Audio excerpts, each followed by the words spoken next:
नमस्कार मेरे प्यारे साथियों। दोस्तों, जिंदगी में अक्सर ऊंचाई पर वही लोग पहुंचते हैं जो बदला नहीं, बदलाव की तैयारी रखते हैं। बदला नहीं लेना है, बदलाव आपको अपने जीवन में करना है और ऊंचाई पर पहुंचना है। प्रकाश अपना टॉपिक चल रहा था, यही चल रहा है ना, लाइट वाला।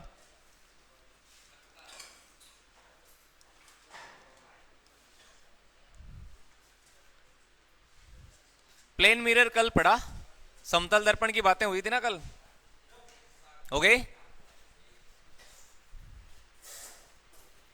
आगे क्या सब?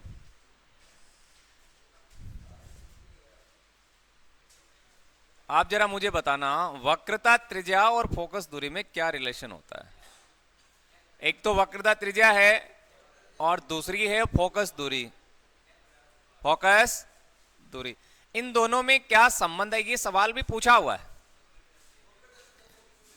इन दोनों में क्या संबंध होता है, ये प्रश्न आया हुआ है ना एग्जाम में। बताओ क्या संबंध है?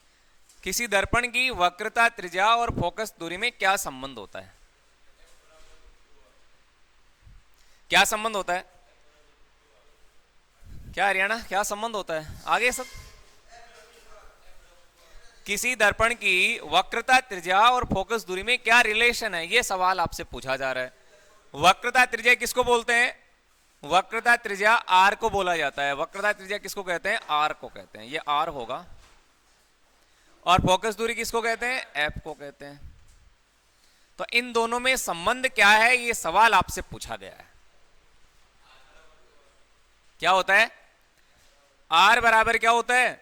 आर बराबर होता है 2f। क्या होता है रे? आर बराबर 2f होता है। ये सवाल आर्मी की एग्जाम में पूछा हुआ है, ध्यान दीजिएगा। आर बराबर क्या होता है? 2f होता है। किसी दर्पण की वक्रता त्रिज्या और फोकस दूरी में क्या संबंध है? तो आर बराबर 2f। अब इसका मतलब क्या होता है? आर बराबर 2f, इसका मतलब हो गया वक्रता त्रिज्या क्या होगी? वक्रता त्रिज्या क्या होगी? फोकस दूरी की दुगुनी। यहां से न्यूमेरिकल प्रश्न भी बना है, फोकस दूरी की क्या होगी? दुगुनी होती है। और दूसरा ये होगा, दूसरा क्या होगा? फोकस दूरी क्या होगी?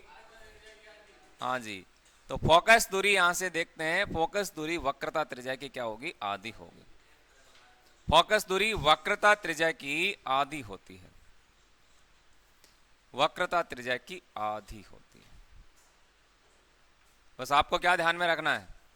आर बराबर 2f। अब यहां से एफ पूछा जाए तो एफ बराबर आर बटे 2 हो जाएगा, यानी वक्रता त्रिज्या फोकस दूरी की दुगुनी। इसका मतलब तो ये हो गया आर बराबर 2f हो गया, और फोकस दूरी वक्रता त्रिज्या की आधी होगी। इसका मतलब ये हुआ एफ बराबर आर बटे 2। ये सवाल आर्मी की एग्जाम में पूछा गया था, वक्रता त्रिज्या और फोकस दूरी में क्या रिलेशन है? तो ये रिलेशन होता है आर बराबर 2f होता है। अब यहां से एक सवाल लेते हैं, न्यूमेरिकल प्रश्न बनेंगे। एक सवाल पक्का आने वाला है, वो किसी भी टॉपिक से आ सकता है। एक आपसे न्यूमेरिकल सवाल पूछा ही जाएगा। एक सवाल मैं लेता हूं, देखो।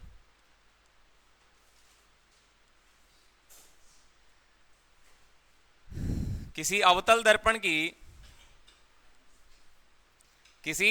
दर्पण की वक्रता त्रिज्या, किसी अवतल दर्पण की वक्रता त्रिज्या 2 मीटर है।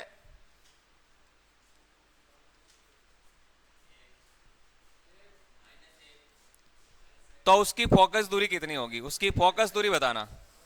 उसकी फोकस दूरी क्या होगी?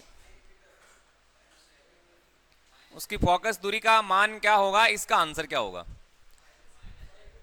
मैं बार बार बता रहा हूं कि पिछले पेपर में ओम के नियम से बहुत सारे न्यूमेरिकल प्रश्न बनाए गए थे। न्यूमेरिकल सवाल वहां से पूछे गए थे। ओम का नियम पढ़ने वाले हैं आज 1-2 दिन में ही। बताओ क्या होगा इसका? वक्रता त्रिज्या और फोकस दूरी में क्या रिलेशन है? तो वक्रता त्रिज्या फोकस दूरी की दुगुनी होगी, सीधा साक है। फोकस दूरी और वक्रता त्रिज्या की क्या होगी? आधी होगी, है ना, आर बटे 2 होगा। तो इस सवाल का आंसर क्या रहेगा? किसी अवतल दर्पण की वक्रता त्रिज्या 2 मीटर है, फोकस दूरी कितनी होगी? कैसे निकालोगे? कैसे निकालोगे इसका आंसर? यहां क्या दे रखा है, वक्रता त्रिज्या।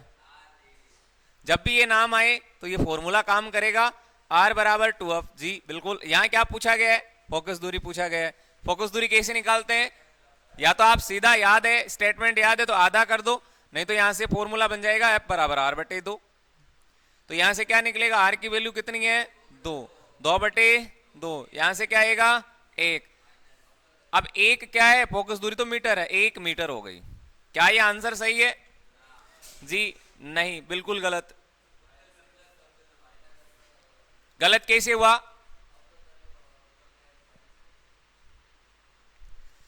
आरपीएफ, आरपीएफ याद करना है, आरपीएफ रेलवे पुलिस फोर्स या राजस्थान पुलिस फोर्स, ये आरपीएफ याद करना है। आरपीएफ का मतलब क्या होता है, आरपीएफ का मतलब ये होता है, आर का मतलब हो गया वक्रता त्रिज्या, आर का मतलब क्या है, वक्रता त्रिज्या।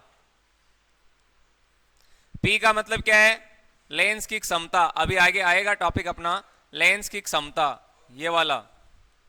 और एफ का मतलब क्या है, फोकस दूरी है, फोकस दूरी। अब एक बात आप यहां ध्यान देना, सीधा ही प्रश्न पूछ सकते हैं, कई बार पूछा भी गया है, इन तीनों में यदि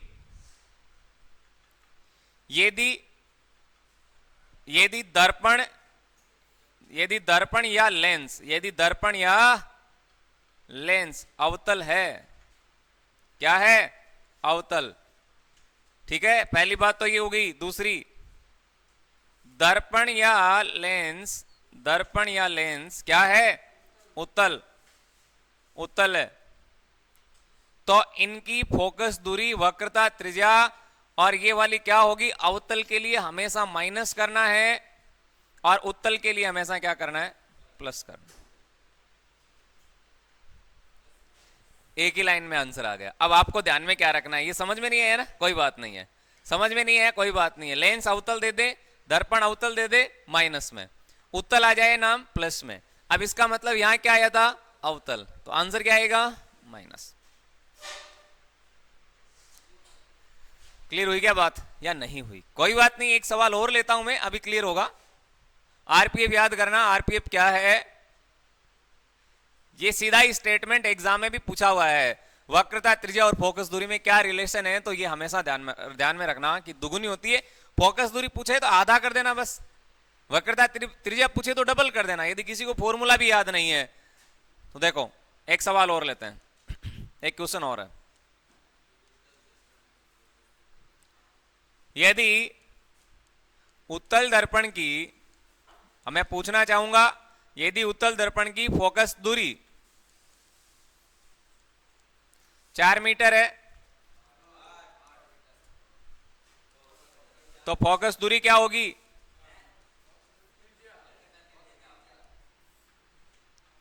वक्रता त्रिज्या क्या होगी, ये वाला होगा ना, वक्रता त्रिज्या।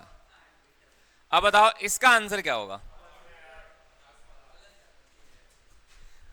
अब भाई जिसके भी समझ में नहीं आया वो यह देख लेना है कि इसमें वक्रता त्रिज्या है कि नहीं, जी है। फोकस दूरी है कि नहीं, है। फोकस दूरी क्या होती है, आधी। वक्रता त्रिज्या क्या होती है, दुगुनी। तो यहां वक्रता त्रिज्या पूछिए 4, 4 का मतलब यहां हो गया 8, 8 मीटर हो गया। वक्रता त्रिज्या हमेशा डबल होगी, तो वक्रता त्रिज्या ही तो पूछा गया है, वक्रता त्रिज्या इसकी दुगुनी हो जाएगी, तो 8 मीटर आ जाएगा। क्या आ जाएगा, 8 मीटर। कैसे आएगा, तो r बराबर क्या होता है 2f, तो r बराबर क्या लिखूंगा, 2 गुणा f का मान कितना है 4, यहां से क्या आएगा 8 क्या है मीटर। लेंस दर्पण कौन सा है, उत्तल, उत्तल के लिए क्या लगाते हैं, प्लस।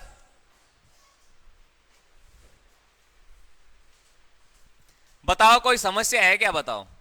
ऐसा यदि प्रश्न एग्जाम में आ जाए तो फिर गलत मत करना, और यहीं से मेरिट में आप बाहर होते हैं, क्योंकि ऐसे सवाल छोड़ देते हैं ना, छोड़ने से ही मेरिट में बाहर होते हैं। क्लियर हो गई बातें। एक सवाल और लेता हूं, फिर आपका आगे टॉपिक स्टार्ट कर लेते हैं। यदि किसी अभिसारी दर्पण, यदि किसी अभिसारी दर्पण की फोकस दूरी, अब देखो कईयों के आंसर गलत आएंगे। फोकस दूरी 8 मीटर है, तो उसकी वक्रता त्रिज्या का मान क्या होगा?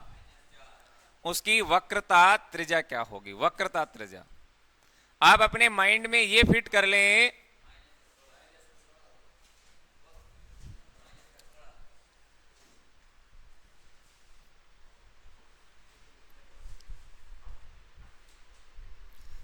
वीरेंद्र क्या आंसर आएगा पहले ये बता।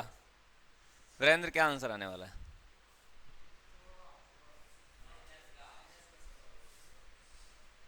वीरेंद्र बता क्या आंसर आएगा इसका?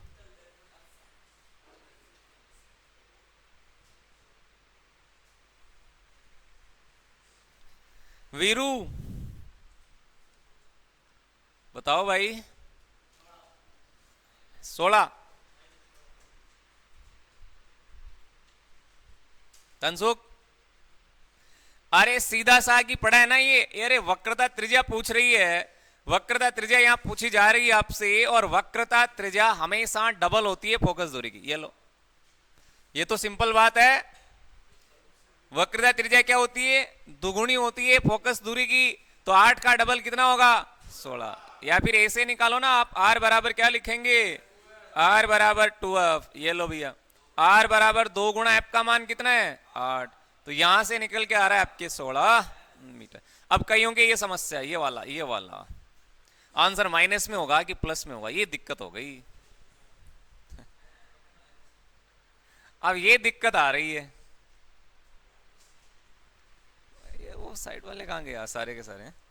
ये दिक्कत आ रही है ना, तो मैं यहां एक बात नोट कर देता हूं, वो भी आपको पता चलेगी। देखना भाई, एक तो होता है उत्तल लेंस। क्या होता है? उत्तल लेंस।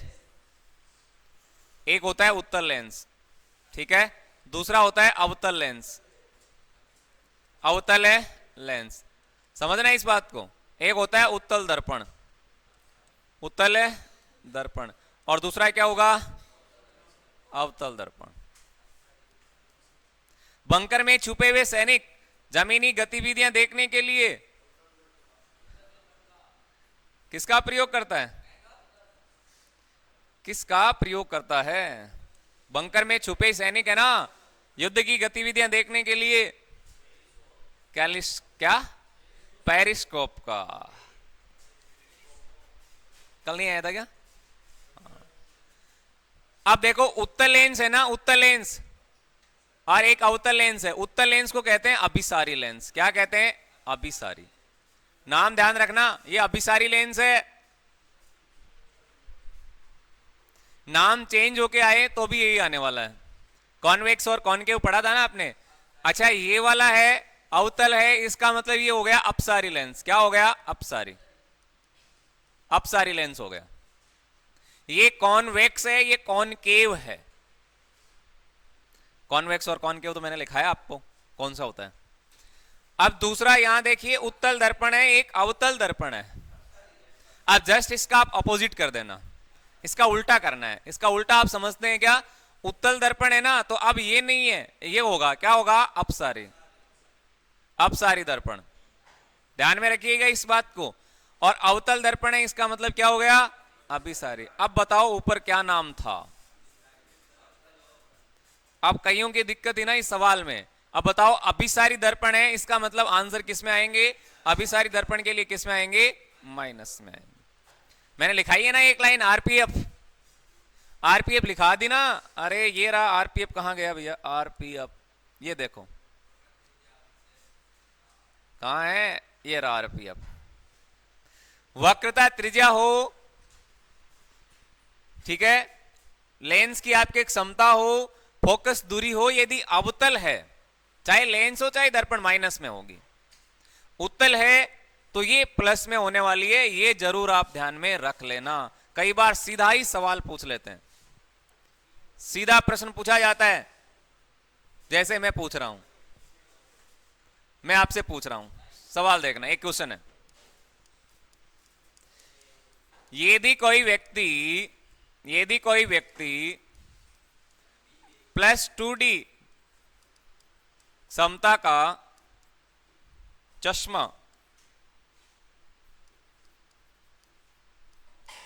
प्रयोग में लेता है,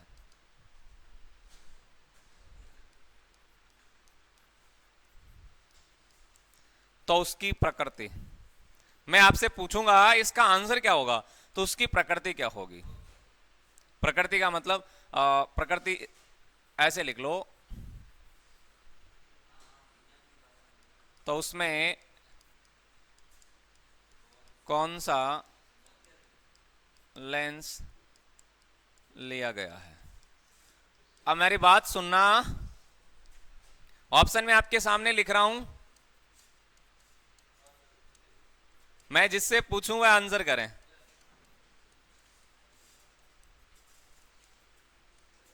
एक सवाल मैंने लिया है, ये सवाल एक छोटा सा प्रश्न ले लिया बीच में।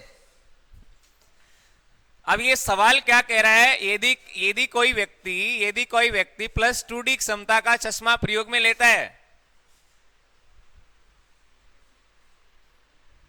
तो उसमें कौन सा लेंस लगाया गया है, ये सवाल आपसे पूछा गया है। अब यहां क्या क्या माथापोड़ी करनी है, क्यों सोचना इतना, अरे सोचना ही क्यों है जब प्लस दे दिया, आपको प्लस दे रखा है। और प्लस हमेशा किसके लिए काम में आता है, उत्तल के लिए। प्लस किसके लिए काम में आता है, उत्तल के लिए। बस इतना आसान सवाल आता है, समझे हैं। प्रश्न पढ़ा, आंसर आ गया। प्रश्न पढ़ने की इतनी आवश्यकता ही नहीं थी, प्लस देखा उत्तल कर दिया, बस माइनस है तो अवतल कर दो, हो गई बातें। ठीक है, तो किसी दर्पण की वक्रता त्रिज्या हमेशा दुगुनी होगी और फोकस दूरी क्या होगी, आधी होगी। यहां तक कोई दिक्कत नहीं। चलो चलते हैं आगे, चलें। लगाओ हेडिंग अपनी अगली, वो रहेगा आपके पूर्ण आंतरिक परावर्तन। बहुत इंपॉर्टेंट टॉपिक है पूर्ण आंतरिक परावर्तन। पूर्ण आंतरिक परावर्तन, पूर्ण आंतरिक परावर्तन, ये बड़ा इंपॉर्टेंट टॉपिक है एग्जाम की दृष्टि से।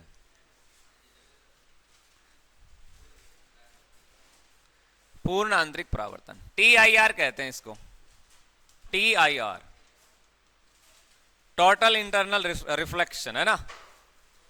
TIR पूर्ण आंतरिक परावर्तन क्या होता है, ये बहुत इंपॉर्टेंट सवाल, ये टॉपिक है। यहां से सवाल बनते हैं एग्जाम में, खूब सवाल यहां से पूछे गए हैं।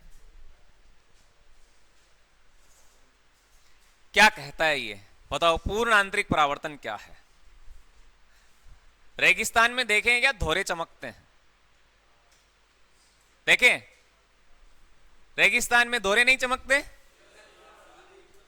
कभी आपने ऐसा देखा है कि जब आप गांव जा रहे हैं, सड़क के पास में किनारे पे खड़े हैं और सड़क पे आप देखते हैं कि कई दूर पहले आपसे ऐसा देखते हैं कि वहां कुछ पानी जैसा नजर आता है। ऐसा देखा है क्या कई बार, ऐसे लग रहा है वहां पानी है, धूप में आप खड़े हैं, बस का इंतजार करें, सड़क पर देखेंगे तो ऐसे लगेगा जैसे पानी है। तो ये सारी घटनाएं किस पे डिपेंड करती है, पूर्ण आंतरिक परावर्तन। कांच का चटका हुआ भाग चमकीला दिखाई देता है। कांच जब टूट जाता है ना, तो उसका जो चटका हुआ भाग है वो भी आपको चमकता हुआ नजर आता है। होता है कि नहीं होता है। दाह संस्कार करते हैं शमशान में, जब आप देखते हैं कि जब आग लगाई जाती है तो उसकी जो लपटें हैं वो भी आपको बड़ी अजीब दिखेगी, चमकीली नजर आएगी। देखा है क्या कहीं कभी। चलो भाई ये देख लेते हैं पूर्ण आंतरिक परावर्तन क्या कहता है। पूर्ण आंतरिक परावर्तन क्या है, ये देखो एक दर्पण है, क्या है, दर्पण। माध्यम कितने चाहिए, 2। एक तो होगा सघन और दूसरा क्या होगा, विरल। इसमें कैसा होगा, यहां से पूर्ण आंतरिक परावर्तन में आपको 2 बातें ध्यान में रखनी है, 2 शर्तें, इसको मान लो 2 शर्त है, 2 शर्त याद करना जरूरी है। माध्यम है ना, माध्यम वो होना चाहिए आपके सघन से विरल। सघन से कैसा होना चाहिए, सघन से विरल। इसको याद कर लेना, गांठ बांध लेना है ना, सघन से विरल। माध्यम कैसा होना चाहिए, सघन से विरल। ये इसमें कंडीशन लागू होगी, सघन से विरल होना चाहिए। अब सघन का मतलब होता है मजबूत और विरल का मतलब क्या होता है, बस ठीक है। दूसरा है ना आपतन कोण, क्या होगा, आपतन कोण। आपतन कोण क्या होगा, आपतन कोण हमेशा क्रांतिक कोण से क्या होगा, बड़ा। क्रांतिक कोण से बड़ा, क्रांतिक कोण से क्या होगा, बड़ा होगा। ये भी ध्यान में रख लेना, एंगल आई जो है वो बड़ा होता है हमेशा क्रिटिकल एंगल सी से। ये दो कंडीशन लागू होती है इसमें, ऐसे सवाल कई बार एग्जाम में पूछ लेते हैं और इसी को कहते हैं दिमाग लगाना। जो इसका आंसर कर देता है ना, फिर उसके कोई दिक्कत आती नहीं है। बस देखो भैया, ये माध्यम कौन सा है, ऊपर वाला कौन सा होगा, सघन, सघन होगा ना, ये सघन माध्यम है, सघन है। और दूसरे वाला क्या होगा, विरल, यह विरल माध्यम है। ये कांच है, ये हवा है, ये पानी है, ये हवा है, जैसा आप समझो। लेकिन विरल थोड़ा कमजोर होता है सघन की तुलना में, सघन मजबूत होता है ना। इस पर हमने एक डाला अभिलंब, क्या डाल दिया, अभिलंब। कोण कहां से बनते हैं, सारे अभिलंब से, पता है ना, कोण हमेशा अभिलंब से बनते हैं। क्या आपको याद है, यदि एंगल आई की वैल्यू 30 डिग्री है तो कोण आर की कितनी होती है, याद है क्या ये, हाँ, आर भी कितना होगा, 30 डिग्री।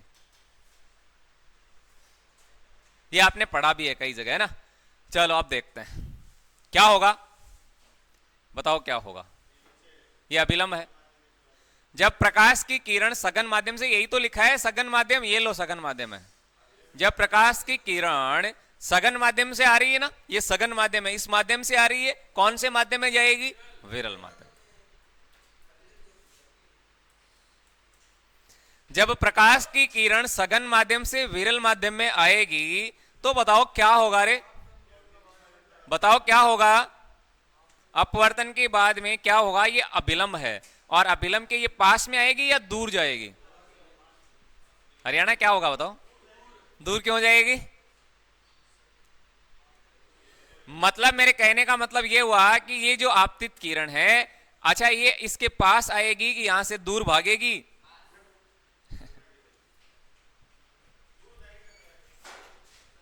है विरल है ना, कमजोर है, कमजोर से तो दूर ही भागेगी, सीधी सी बात है। सघन होता मजबूत तो पास आती, यानी नीचे वाला माध्यम यदि कमजोर है तो दूर भागेगी और नीचे वाला माध्यम यदि मजबूत है तो पास में आएगी। समझ गई, ये कमजोर है, कमजोर है तो दूर भागेगी, ये लो दूर भागेगी यहां से।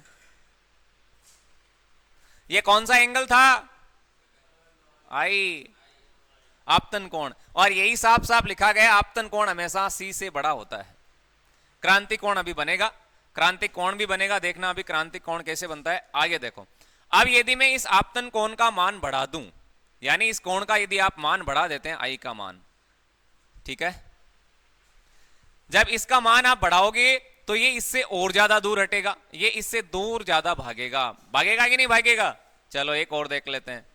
मान लीजिए इसका कोण का मान और बढ़ा दिया, और ज्यादा कर दिया इसका मान, अब इससे इतना था, अब इससे इतना बड़ा कर दिया ना, इससे इतना बड़ा कर दिया, तो भाई ये भी इससे दूर भागेगी, ये लो और दूर भाग गई, दूर हटेगी कि नहीं हटेगी। लेकिन एक ऐसा समय होगा जब आपतन कोण का मान एक निश्चित बिंदु पर क्या हो जाता है, एक निश्चित बिंदु पर क्या हो जाता है, 90 डिग्री हो जाता है। कितना हो जाता है, 90 डिग्री। अब इसके बाद में इसमें अपवर्तन नहीं होगा और यही कोण क्या कहलाता है, क्रांतिक कोण कहलाता है। क्या कहलाता है, क्रांतिक कोण। अब ये बातें यदि आपके समझ में नहीं आई ना तो क्या याद करना है वो भी मैं आपको बता देता हूं। क्या याद क्या करना है वो देख लेना।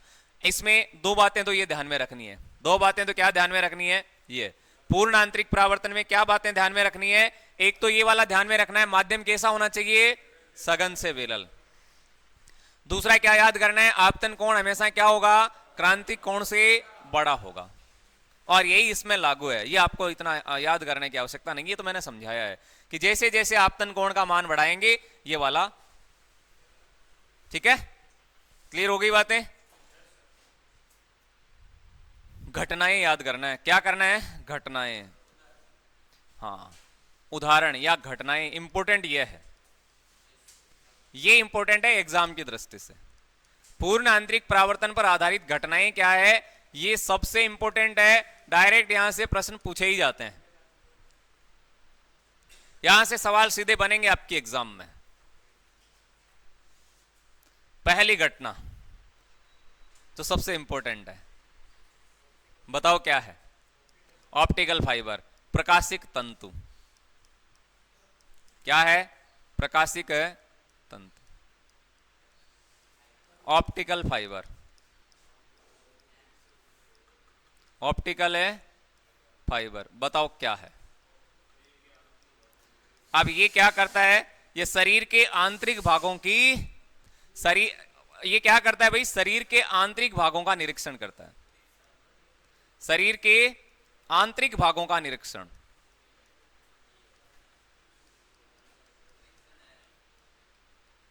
शरीर के आंतरिक भागों में इसका प्रयोग किया जाता है, शरीर के अंदर की जांच के लिए इसका यूज किया जाता है। प्रकाशिक तंतु, ऑप्टिकल फाइबर। याद करना इन बातों को, सवाल सीधा आपके सामने आता है, ठीक है? इसके अलावा बताओ और क्या है?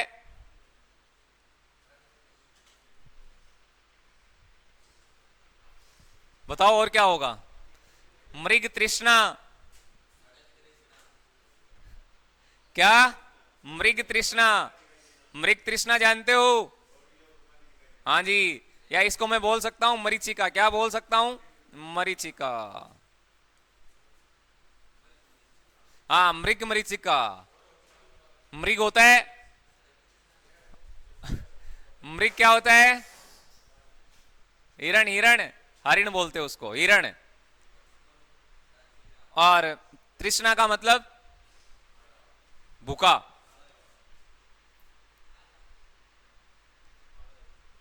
मृग दर दर ऐसे भटकता रहता है, उसको कहीं से सुगंध आती है। मृग जो होता है ना, मृग, हिरण, भटकता रहता है ऐसे, भटकता भटकता, उसको कहीं से सुगंध आती है, उसकी सुगंध में वो भटकता है, इधर से उधर, इधर से उधर।